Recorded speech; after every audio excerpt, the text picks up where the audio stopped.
Halo semua, perkenalkan nama saya Christian Mangantua dengan NIM 19111010664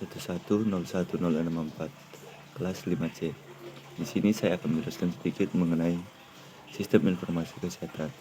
Yang pertama itu pengertian sistem informasi kesehatan. Sistem informasi kesehatan atau biasa kita kenal dengan SIK merupakan suatu sistem pengolahan data dan informasi kesehatan di semua tingkat pemerintahan, itu secara sistematika dan terintegrasi untuk mendukung manajemen kesehatan dalam rangka meningkatkan pelayanan kesehatan kepada masyarakat. Yang kedua itu tujuan sistem informasi kesehatan. Sistem informasi kesehatan adalah penggabungan suatu kebijakan atau program yang harus dilakukan, kegiatan monitoring dan evaluasi dari program. Tujuannya adalah untuk melihat apakah program atau kebijakan yang telah dibuat telah sesuai dengan tujuan tersebut. Salah satu mekanisme biasanya ditetapkan dalam pengembangan program pihak terkait dalam memantau.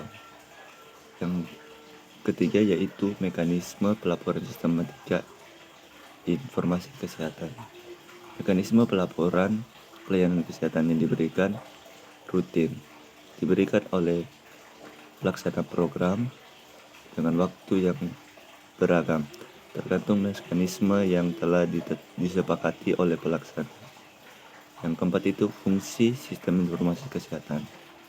Di bidang kesehatan, data berfungsi sebagai bahan pertimbangan untuk memutuskan suatu kebijakan yang akan ditetapkan terkait dengan pelayanan kesehatan yang diberikan pada masyarakat atau hal-hal diberikan kepada masyarakat. Dan selain itu juga, data tersebut berfungsi untuk memantau suatu program yang dilaksanakan, baik untuk menilai program tersebut sudah berjalan sebagaimana mestinya atau ada beberapa hal yang masih kurang dari program yang dikembangkan tersebut. Yang kelima itu komponen sistem informasi kesehatan. Menurut WHO, sistem informasi kesehatan salah satu dari 6 building block atau komponen utama dalam sistem kesehatan di suatu negara.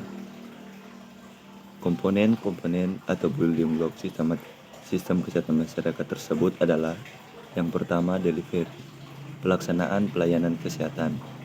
Yang kedua itu medical product atau produk medis, vaksin, dan teknologi kesehatan.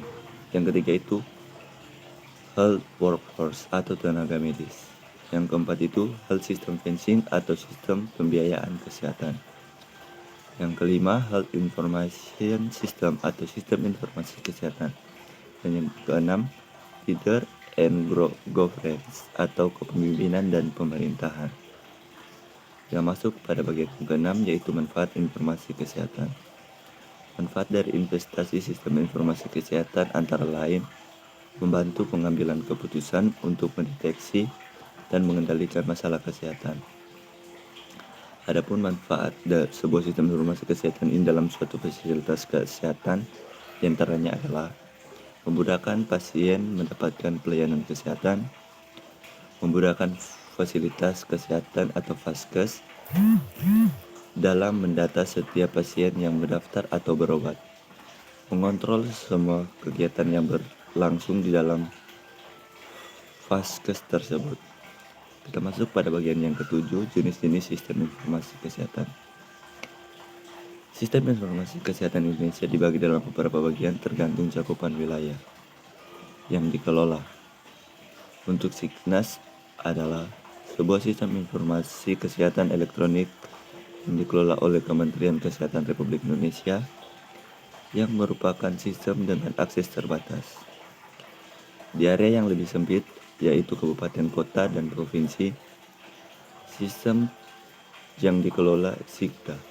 Sistem ini dikelola oleh Dinas Kesehatan setempat berdasarkan laporan yang diberikan semua fasilitas kesehatan setempat, terkecuali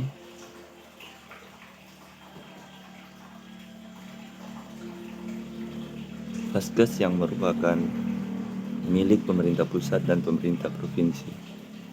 Kita Kita masuk pada bagian yang ke-8, yaitu karakteristik sistem informasi kesehatan.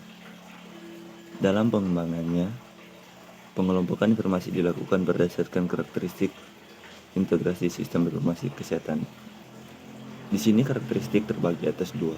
Yang pertama itu sistem informasi yang mempunyai derajat integrasi yang tinggi. Di derajat integrasi yang tinggi ini terbagi atas 5 bagian. Yang pertama itu sistem informasi rekam medis elektronik. Yang kedua sistem informasi manajemen dokumen. Yang ketiga sistem informasi farmasi. Yang keempat sistem informasi geografis. Dan yang kelima sistem pendukung pengambilan keputusan kesehatan. Yang kedua itu sistem informasi yang mempunyai derajat eksternal yang tinggi. Di sini terbagi atas 4. Yang pertama sistem informasi rekam medis elektronik. Yang kedua itu telemedicine. Yang ketiga itu internet, intranet dan extranet. Dan yang terakhir itu sistem informasi kesehatan. Demikian yang bisa saya jelaskan secara singkat mengenai sistem informasi kesehatan. Kiranya apa yang barusan saya sampaikan bisa menambah wawasan dan pengetahuan dari teman-teman semua. Terima kasih.